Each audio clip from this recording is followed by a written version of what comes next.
O que ides escoitar a continuación é un contiño para ler en familia. E con el queremos dicirvos a vós, nenos e nenas, que o estades facendo moi ben. Xa queda un día menos pequerrechos de Vite.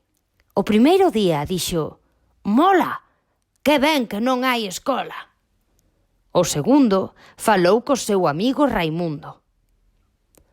O terceiro fixo do pai un pandeiro. O cuarto comeu biscoito e acabou farto. O quinto xogou co balón, debuxou arcos da vella e aplaudiu dende o balcón. O sexto plantou xeranios nun testo. «Mamá, chamamos a avoa, irá farta de estar soa». Xa pasara unha semana da cama ao sofá e do sofá á cama. Ata que un día estalou. «Por que choras, meu pequeno?» «Boto en falta as rúas, os parques e os nenos». «Eu tamén, meu ben, pero mentres isto non pasa, queda na casa».